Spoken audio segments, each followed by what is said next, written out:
Gold, trusted gold buyers. మీరు తాకట్టు పెట్టిన బంగారాన్ని విడిపించి ఈ రోజు ఉన్న మార్కెట్ ధరకు కొనబడను.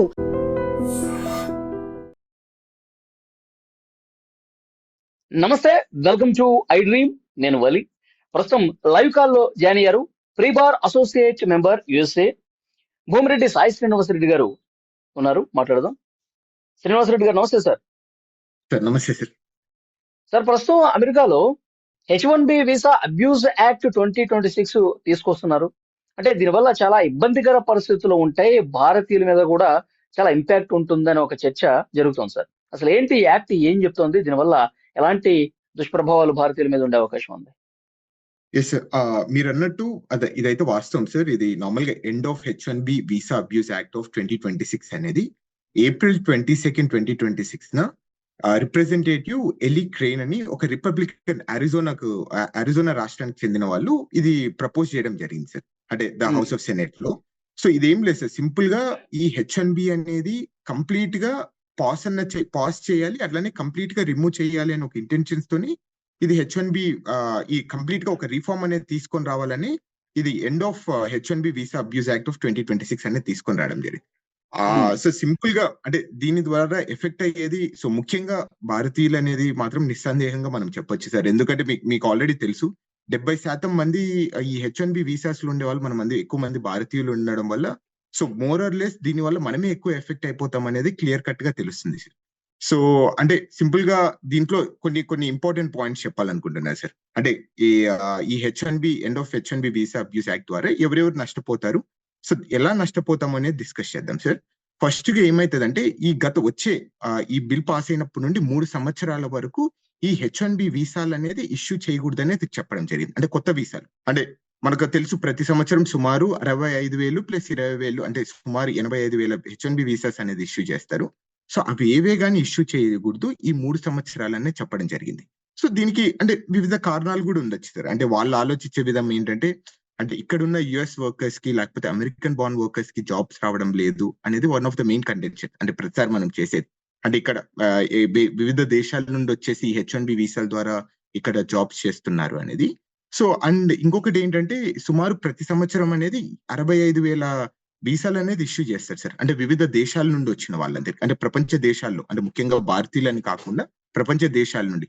సో దాన్ని సుమారు 70% వరకు తగ్గియాలని చెప్తున్నారు. అంటే ప్రతి సంవత్సరం ఓన్లీ 25,000 వీసాలు మాత్రమే ఇవ్వాలి. సో ఇన్ని ఇవ్వడం వల్ల చాలా ఎఫెక్ట్ అవుతుంది అనేది వాళ్ళు చెప్తున్నారు. సో ఇంకొకటి మనకు ఆల్రెడీ తెలిసిండేది, మొన్నటి వరకు ఈ లాటరీ సిస్టమ్ అనేది వాడేవారు సార్. మొన్న చేంజ్ చేయడం జరిగింది. అంటే వేజ్ బేస్డ్ అనేది, అంటే అధిక శాతం శాలరీ ఉంటే మీకు అధికంగా ఈ H1B వీసాలు రావడానికి ఎక్కువ ఛాన్సెస్ ఉంటాయి. సో అది ఆల్రెడీ మనకు కరెంట్ అడ్మినిస్ట్రేషన్ అది ఇంప్లిమెంట్ చేయడం జరిగింది. సో అండ్ ఇంకొకటి మెయిన్ గా మనం ప్రాబ్లం అయ్యేది ఒకటి సార్, ఏమైతుందంటే సో ఈ రోజు మనం చూసుకుంటే లెవెల్ 1 లెవెల్ 2 వాళ్ళకంటే 60,000 లేకపోతే 70,000 శాలరీ వరకు చాలా వరకు యావరేజ్ గా మన వాళ్ళకి జీతాలు వస్తుంటాయి. కానీ ఈ చట్టం ద్వారా ఏమైతుంది అంటే సుమారు $2 లక్షల జీతం ఉంటేనే మీకు H1B వీసా ఇస్తామని చెప్తున్నారు. సో మనకు ఆల్రెడీ సార్ ఇప్పుడు 3 సంవత్సరాల వరకు కూడా అసలు H1B వీసా రాకుండా ఈ చట్టంలో చేశారంట కదా సార్, ఇప్పటి నుంచి 3 years. నిజమేనది? అది వాస్తవం సార్. అది సో అంటే ఈ చట్టం అదే చెప్తుంది. అంటే 3 సంవత్సరాల వరకు అసలు ఈ H1B వీసాలు అనేది మనం వాడకూడదు, అసలు ఒకటి కూడా ఇష్యూ చేయకూడదు అనేది మెయిన్ గా ఈ కంటెన్షన్ సార్ అంతా. సో దాని ద్వారా ఏమైపోతుంది అంటే మనం గ్రాడ్యువల్ గా మనం చూసుకుంటే ఒకసారి తగ్గడం మొదలు పెట్టిన తర్వాత ఇన్ ద లాంగర్ టర్మ్ అది ఓకే తగ్గించుకుంటానే వస్తుంటారు. అంటే ఏమంటారు అంటే ఇంకొకసారి 25,000 కానీ 3 years కి కానీ ఫ్రీజ్ అనేది ఈ 3 సంవత్సరాలు అనేది సుమారు భారతీయులు అనేది 6-7 సంవత్సరాల వరకు అమెరికాకి రావడానికి కొంచెం ప్రాబ్లమాటిక్ గా ఉంటది. ఎందుకంటే ఆ రోజుకి రూల్స్ మారిపోవచ్చు, ఇక్కడ ఉన్న కండిషన్స్ మారిపోవచ్చు, మన వాళ్ళకి చాలా వరకు ఎక్కువ ప్రిఫరెన్సెస్ మారిపోవచ్చు. అంటే వివిధ దేశాలను కూడా మనము ఎక్స్ప్లోర్ చేయడానికి అవకాశం ఉంటది. కాబట్టి దట్స్ కొన్న హార్మ్ఫుల్ మోర్ టు ద ఇండియాకి, మళ్ళీ దాని తర్వాత యుఎస్ కి అవుతుంది సార్ దీని ద్వారా. ఓకే.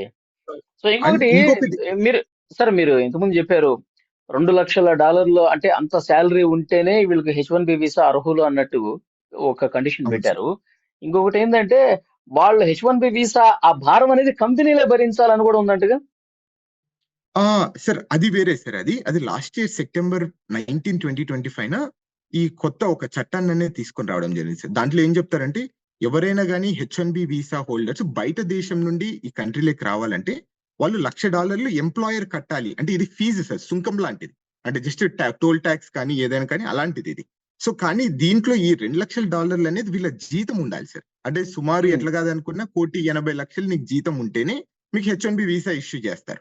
సో లేదు అంటే మీకు H1B రాదు. ఓకే. సో అది కంప్లీట్ గా డిఫరెంట్. అంటే ఇదంతా ఇంకా కంప్లీట్ గా ఒక చైన్ ఆఫ్ ఈవెంట్స్ లాగా మనం కన్సిడర్ చేయాలి సార్. అంటే ఆ రోజు వచ్చిండేది $1,00,000, మళ్ళీ ఇప్పుడు $2,00,000 జీతం అనేది. సో ఇవన్నీ మనం ఒక చైన్ ఆఫ్ ఈవెంట్స్ లాగా కన్సిడర్ చేసి దీన్ని అనాలిసిస్ చేసుకోవడం చాలా బెటర్. ఓకే. అండ్ ఇంకొకటి ఏంటంటే సార్, సో జనరల్ గా ఈ H1B వీసా హోల్డర్స్ మనం ఎప్పుడైనా హైర్ చేసుకునేటప్పుడు సో ఒక సిస్టమ్ అనేది ఫాలో అవుతుంటారు. అంటే గ్రీన్ కార్డ్ కి ఫాలో అయ్యే సిస్టాన్ని H1B వీసా వర్కర్స్ కి హైర్ చేసుకునేటప్పుడు కూడా అదే సిస్టమ్ ఫాలో కావాలని చెప్తున్నారు. అంటే ఏం చెప్తున్నారంటే ఇక్కడ ఎవరే గానీ ఈ పొజిషన్ కి అంటే H1B హోల్డర్ ని మనం హైర్ చేసుకుంటాం కదా, ఆ పొజిషన్ కి ఇక్కడ అమెరికన్ వర్కర్ అనేది దొరకలేదు, అందుకు మేము ఫారిన్ వర్కర్ ని హైర్ చేసుకుంటున్నాము అనేది సర్టిఫై చేయాలి. అట్లనే రిక్రూట్మెంట్ ప్రాసెస్ అనేది చేయాలి. అంటే ఎట్లా అంటే మనము జాబ్ యాడ్స్ ఇవ్వడం కానీ, అడ్వర్టైజ్మెంట్స్ చేయడం కానీ, జాబ్ పోర్టల్లో పబ్లిష్ చేయడం కానీ, state job depot work force ఏజెన్సీలో అప్లోడ్ చేయడం కానీ, ఇవేమైతుందంటే ఇది చాలా లెంతీ ప్రాసెస్ సార్ మనకు. అంటే సుమారు ఎట్లా కాదనుకున్నా ఇలాంటిది మనం చేయాలనుకుంటే సుమారు సంవత్సరం నుండి 15 నెలల దాకా, అంటే 12 నెలల నుండి 15 నెలల దాకా సమయం టైం సరిపోతుంది దీనికి. అంటే that's going be more harmful for us. అంటే ఇట్లాంటిది ఏదైనా తీసుకొని వచ్చినప్పుడు చాలా ఇబ్బంది పడిపోయే అవకాశం చాలా ఎక్కువగా ఉన్నాయి. అండ్ ఇంకొకటి ఏంటంటే సార్, జనరల్ గా 2-3 జాబ్స్ మనం 2 జాబ్స్ చేయొచ్చు H1B వీసా హోల్డర్ లో ఉన్నప్పుడు కూడా. అంటే పార్ట్ టైం ఒకటి, ఫుల్ టైం ఒకటి, లేకపోతే క్యాప్ ఎగ్జామ్ట్ ఒకటి, అంటే నాన్ ప్రాఫిట్ ఆర్గనైజేషన్స్ కి ఒకటి, లేక ప్రాఫిట్ ఆర్గనైజేషన్స్ కి ఒకటి. ఈ చట్టం ద్వారా ఏం చెప్తున్నారంటే అసలు 2 జాబ్స్ అనేది చేయకూడదు, ఒకటే చెయ్యాలి. ఆ ఒకటే ఈ H1B visa holders full time చేయాలి తప్ప మిగతాది ఏ జాబ్స్ చేయకూడదు అని చెప్తున్నారు. అండ్ ఇంకొకటి ఏమైతుందంటే సార్, ఇక్కడ మామూలుగా మీరందరూ చూసి ఉంటారు, ఈ H1B వీసా హోల్డర్స్ తో సహా అంటే వాళ్ళ కుటుంబ సభ్యులు కూడా అమెరికాకు రావడం జరుగుతుంటది. అంటే వాళ్ళ భార్య కానీ వాళ్ళ పిల్లలు కానీ ఎవరైనా ఉన్నప్పుడు సో వాళ్ళని ఇక్కడ అంటే సోషల్ యూనియన్ లాగానో లేకపోతే ఫ్యామిలీని అందరినీ ఒకే చోట తీసుకొని రావాలని H4 వీసా అనేది ఇష్యూ చేస్తున్నాయి. ఈ చట్టం ఒకవేళ ఇంప్లిమెంట్ అయిపోతే ఆ H4 వీసా హోల్డర్స్ అంటే వాళ్ళ భార్యలు కానీ లేకపోతే వాళ్ళ పిల్లలు కానీ ఈ కంట్రీలోకి వచ్చే అవకాశం చాలా తగ్గిపోవడం జరుగుతుంది. అంటే కంప్లీట్ గా ఈ డిపెండెన్స్ ని అలో చేయకోకుండా చేస్తున్నారు సార్ దీని ద్వారా. అండ్ ఇంకొకటి సార్, అంటే మీ అందరు మనకు ఆల్రెడీ తెలుసు, ఈ OPT అనేది మనకు F1 వీసా హోల్డర్స్ కి అనేది ఇష్యూ చేస్తారు. అంటే ఇక్కడ 1 సంవత్సరం కానీ 3 సంవత్సరాలు కానీ పనిచేయమని. అంటే మనం చాలా సార్లు వినిటాం, అంటే ఎందుకు మీరు అమెరికాకి వెళ్తున్నారు అంటే మాకు అక్కడ రియల్ లైఫ్ ఎక్స్పీరియన్స్ అనేది వస్తుంది, అంటే స్టూడెంట్స్ కి ముఖ్యంగా. అంటే ఇక్కడ అమెరికన్ కంపెనీస్ లో మనం వర్క్ చేయడానికి అవకాశం వస్తుంది కాబట్టి మేము వస్తుంటాం అనేది. ఆ పీరియడ్ ని అంటే ఆ పనిచేసే పీరియడ్ ని OPT అంటాం సార్. ఆ OPT ని కంప్లీట్ గా రిమూవ్ చేయమని ఈ చట్టం చెప్తుంది సార్. అంటే ఇది ఒకవేళ పాస్ అయిపోతే ఆ కంప్లీట్ గా OPT అనే సిస్టాన్ని రిమూవ్ చేయడం జరుగుతుంది. ఓకే. సో అంటే సార్ ఇక భవిష్యత్తులో అమెరికా ఆశలు వదులుకోవాల్సిందనా, పరిస్థితులు అట్లాగే ఉంటాయి అంటారా? అంటే అలా అని మనం ఏం అనుకోని అవసరం లేదు సార్. అంటే ఇలాంటి చట్టాలు ఎక్కువ ప్రపోజల్లో ఉంటాయి సార్. అంటే సుమారు ఇట్లాంటి చట్టాలు రోజుకొకటో రెండో అనేది అక్కడ ప్రపోజ్ అనేది చేస్తారు. కానీ ఇది పాస్ అవుతుందా లేదా అనేది సో అది కంప్లీట్ గా డిఫరెంట్ స్టోరీ సార్.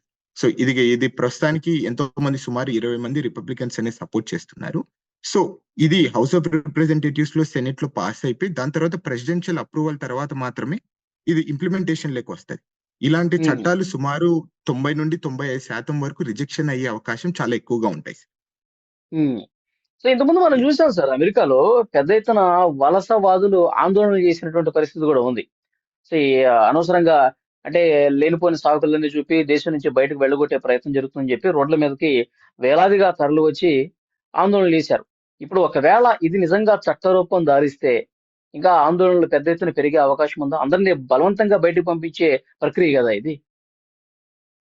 ఓకే, అంటే సో అలా అని మనం ట్రీట్ చేయకూడదు సార్. అంటే వీళ్ళ ఇంటెన్షన్స్ కంప్లీట్ గా వేరే విధంగా ఉన్నాయి సార్. అంటే వీళ్ళు ఏమన్నా ఆలోచిస్తున్నారు అంటే కరెంట్ అడ్మినిస్ట్రేషన్స్ కానీ అంటే ఈ సిస్టమ్ లో కొన్ని అబ్యూసెస్ అనేది జరుగుతున్నాయి, దాన్ని మనం కట్టడి చేయాలి అనే మెయిన్ ఇంటెన్షన్స్ వాళ్ళది. సో కానీ రియాలిటీ ఈ అప్లికబుల్ అయిపోతే ద మోస్ట్ ఎవరెవరు సఫర్ అవుతాదో అనేది మనం ఎక్కువ డిస్కషన్ చేస్తున్నాం sir. So I don't think so. అంటే ఆందోళన గ్రీన్ కార్డులు రావడం కూడా బాగా తగ్గిపోద్ది అంటారు కదా సార్, నిజమేనా? అవునవును సార్, అది వాస్తవం సార్. అంటే గ్రీన్ కార్డ్స్ ఇప్పుడు మనం చూసుకుంటే సుమారు అంటే నేను అనాలిసిస్ మాత్రమే సార్, ఇదంతా మనం అయితే క్లియర్ గా ఇది రియాలిటీగా ఉంటుందా లేదా అనేది మనకు ప్రస్తుతానికి తెలియదు. కానీ ఒక గ్రీన్ కార్డ్ రావాలంటే, అంటే ఇప్పుడు మీరు కానీ ఈ రోజు అమెరికాకు వచ్చి మీకు గ్రీన్ కార్డ్ రావాలంటే సుమారు 70-80 సంవత్సరాల టైం స్పెండ్ చేసిన తర్వాత మీకు గ్రీన్ కార్డ్ వస్తుంది. అంటే 70-80 సంవత్సరాలు అంటే మీ జీవిత కాలం ఇక్కడ ఉన్న తర్వాత మీ గ్రీన్ కార్డ్ వచ్చే అవకాశం ఎక్కువగా ఉంది. ఇంకొక సార్, అంటే ఇప్పుడు సుమారు అక్కడ గ్రీన్ కార్డ్ లో ఈ చాలా కరెక్ట్ గా చెప్పారు. అయితే అక్కడ పుట్టినటువంటి పిల్లలు, అమెరికాలో పుట్టినటువంటి పిల్లలందరూ కూడా ఇంతకు ముందు వాళ్ళకి ఇక అమెరికా పౌరసత్వం వస్తుంది అన్నట్టుండేది. కానీ ఇప్పుడు అట్లా ఉండదంట కదా సార్? లేదు సార్, అది ఇప్పుడు అది కోర్టులో ఇప్పుడు నడుస్తుంది సార్ ఆ కేసు. సో చాలా మంచి క్వశ్చన్ అడిగారు. ఇప్పుడు ప్రస్తుతానికి ఆ కేసు నడుస్తుంది సుప్రీం కోర్టులో. ఆల్రెడీ హియరింగ్ అనేది కంప్లీట్ అయింది. అంటే వాళ్ళు ఏం చెప్తున్నారంటే, ఇక్కడ ఈ నేలలో పుట్టినోళ్ళు అంటే నార్మల్ గా ఈ H1B వీసా హోల్డర్స్ లేకపోతే వివిధ వీసా హోల్డర్స్ అనేది ఈ కంట్రీలోకి వస్తారు కదా సార్. వాళ్ళకి ఎవరైనా బేబీస్ అనేది పుట్టిన తర్వాత వాళ్ళు అమెరికన్ సిటిజన్స్ కారు, ఎందుకంటే వాళ్ళ పేరెంట్స్ అనేది నాన్ ఇమిగ్రెంట్స్ అనేది చెప్తున్నారు. సో ఒకవేళ ఈ చట్టం అనేది ఇంప్లిమెంటేషన్ అయిపోతే మాత్రము, అంటే మీరు అన్నట్టు ఈ దేశంలో ఎవరు పుట్టినా గానీ, అంటే అన్లెస్ వాళ్ళ సిటిజన్స్ కానీ గ్రీన్ కార్డ్ హోల్డర్స్ అయితే మాత్రమే వాళ్ళ పిల్లలు సిటిజన్స్ అవుతారు, మిగతా వాళ్ళు ఎవరు సిటిజన్స్ కారని చెప్తున్నారు. సో ఇది ఆల్రెడీ సుప్రీం కోర్టులో ఇది హియరింగ్ అనేది జరిగింది. మొన్న నెలలో మార్చ్ లో జరగడం జరిగింది. ఈ జడ్జిమెంట్ కోసం మనం వెయిట్ చేస్తున్నాం సార్ ఇప్పుడు ప్రస్తుతానికి. ఒకవేళ అది కోర్టు కూడా అంటే ఇలాంటిది, అంటే ఇప్పుడు ఆ చట్టానికి గానీ ఆ యాక్ట్ గానీ ఒకవేళ సమర్థిస్తే మాత్రం మీరు అన్నట్టు ఇక్కడ పుట్టినోళ్ళు అంటే H1B నాన్ ఇమిగ్రెంట్ హోల్డర్స్ మాత్రం వాళ్ళు పుట్టబోయే పిల్లలు మాత్రం సిటిజన్స్ కాదు. ఓకే సరే, ఇప్పుడు H1B వీసా మీద అమెరికా వెళ్ళిన వాళ్ళు కావచ్చు, లేకపోతే F1 మీద వెళ్ళిన వాళ్ళు కావచ్చు. సో వాళ్ళ గడువు ముగిసిన తర్వాత ఇంతకు ముందు ఇంకొక రకం వీసాకి అప్లై చేసుకునే స్కోప్ ఉండేది. కానీ ఇప్పుడు కొత్తగా వస్తున్నటువంటి ఈ చట్టం ద్వారా మీరు దేని మీద అయితే వెళ్ళారో దాని మీదే ఉండాలి. దాన్నే మళ్ళీ మీరు ఫ్రెష్ గా మీరు మీ దేశానికి వెళ్ళిపోయి మళ్ళీ ఫ్రెష్ గా మీరు ఇక్కడ అమెరికాకు రావాల్సినటువంటి అవసరం ఉంటుంది. అమెరికాలో ఉండి వేరే వీసా తీసుకోవడానికి అవకాశమే లేదు అని ఒక చర్చ ఉంది సార్, నిజమేనా? అంటే అది మాత్రం అవాస్తవం అని నేను అనుకుంటున్నాను సార్. అంటే నేను చదివిన చట్టం గానీ, అంటే లేకపోతే ఇక్కడ నేను చాలా మంది దగ్గర దీని గురించి మాట్లాడినప్పుడు కానీ అది ఎక్కడే గానీ ప్రస్తుతానికైతే లేదు. సో కానీ ఈ చట్టంలో ఏం చెప్తుందంటే H1B వీసాలో హోల్డర్స్ గురించి అయితే ఇది ముఖ్యంగా చెప్తా సార్. మీరు అన్నట్టు F1 గురించి కదా, H1B వీసా హోల్డర్స్ వాళ్ళు గ్రీన్ కార్డ్ కి అప్లై చేయకూడదు అనేది ఈ చట్టం చెప్తుంది సార్. అంటే నార్మల్ గా ఈ H1B వీసా హోల్డర్స్ ఏం చేస్తారంటే 6 సంవత్సరాల కన్నా ఎక్కువ పని చేయాలి అనుకున్న టైంలో గ్రీన్ కార్డ్ అనేది ప్రాసెస్ స్టార్ట్ చేసుకుంటారు, అంటే I-140 ప్రాసెస్ అనేది. సో దాని ద్వారా మనకు మన డేట్ ఎప్పుడు వస్తుందో ఆ టైంలో మన గ్రీన్ కార్డ్ అనేది ఇష్యూ చేస్తారు. సో ఈ చట్టం ద్వారా ఏమైతుందంటే ఈ H1B హోల్డర్స్ గ్రీన్ కార్డ్ కి అప్లై చేసుకునే అవకాశాన్ని కూడా కంప్లీట్ గా ఎలిమినేట్ చేస్తుంది సార్, అంతే. అంతేగాని వేరే వీసాలకి అనర్హులైతే కాదు, అప్లై చేసుకోవచ్చు. అప్లై చేసుకోవచ్చు. ఓకే, ఇంకొకటి సార్, ఇప్పుడు ఈ చట్టం ఒకవేళ ఆమోదం పొందింది అనుకోండి, చాలా మంది కోర్టులకు వెళ్లే అవకాశం ఉంటుంది కదా. ట్రంప్ తీసుకున్న అనేక నిర్ణయాలు కోర్టులో వీగిపోయినటువంటి పరిస్థితి కూడా మనం చూస్తున్నాం. కోర్టు రిజెక్ట్ చేసి మొట్టుకేలేస్తా ఉంది. ఇప్పుడు పెద్ద ఎత్తున ఆందోళన కూడా జరుగుతుంది, ఇది కరెక్ట్ కాదు అని చెప్పి అనుకుంటే కనుక కోర్టులు మళ్ళీ సమీక్షిస్తాయి, దీన్ని రివ్యూ చేసే అవకాశం ఉందా?